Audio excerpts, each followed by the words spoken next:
నన్ను ఇష్టపడుతున్నావు కదా, నన్ను ప్రేమిస్తున్నావు కదా, పెళ్లి చేసుకోవాలనుకుంటున్నావు కదా.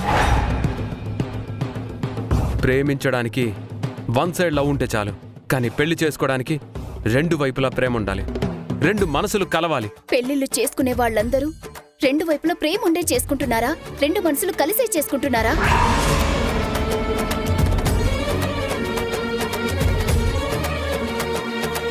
ఒకవేళ రెండో వ్యక్తికి ప్రేమ లేకపోయినా పెళ్లి తర్వాత కానీ ఆటోమేటిక్ గా ప్రేమ పుడుతుంది, మనసులు కలుస్తాయి. అది నీ భ్రమ, నీ భ్రాంతి.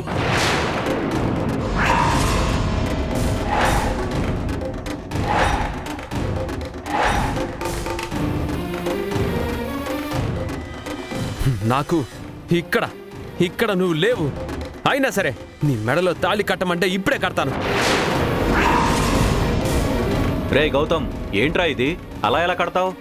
ఏముంది బాబాయ్, చేతిలో ఒక తాళి పట్టుంది, తాళి కట్టించుకోవాలనుకుంటున్న అమ్మాయి ఎదురుగా ఉంది. ఇంకా వెయ్యాల్సింది 3 ముళ్ళే కదా, టక్క టక్క 3 ముళ్ళు వేయచ్చు. ఏముంది అందులో?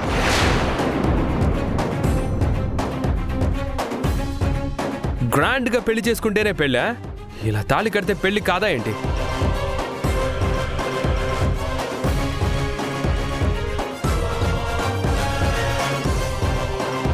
మాట్లాడు ప్రియాంక, నువ్వు తాళి కట్టమంటే కడతాను, కానీ నువ్వైతే నా మనసులో లేవు. ఆలోచన లేదు, ఎప్పుడు లవ్ పుట్టలేదు. నిన్ను నా భార్యను చేసుకుందామనే ఫీలింగ్ కూడా ఎప్పుడు కలగలేదు. మరి ఎవరి మీద కలిగింది, ఎవరి మీద లవ్ పుట్టింది? ఝాన్సీ మీద.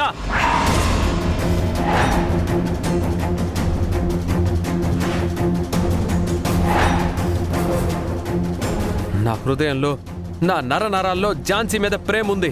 నా ప్రతి ఉచ్ఛ్వాస నిశ్వాసంలో ఆ ప్రేమ ఊపిరి పోసుకుంటుంది.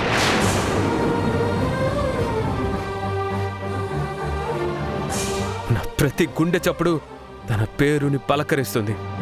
నా ప్రతి రక్తపు బొట్టు తన రూపాన్ని చూపిస్తుంది. మొత్తంగా ఝాన్సీని నేను ఆవాహన చేసుకున్నాను. ఝాన్సీ నాలో ఆవహించిపోయింది. నెర్రెలు కొట్టిన నేలలో నీళ్ళింకిపోయినట్లు ఝాన్సీ నాలో అణువణువునా ఇంకిపోయింది. ఇప్పుడు నాలో నేను మాత్రమే కాదు, ఝాన్సీ కూడా ఉంది.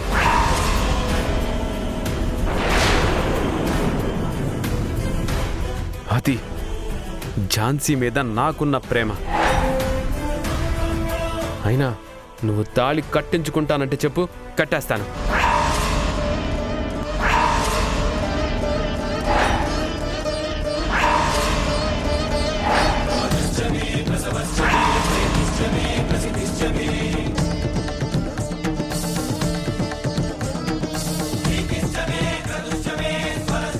చెప్పు, కట్టమంటావా?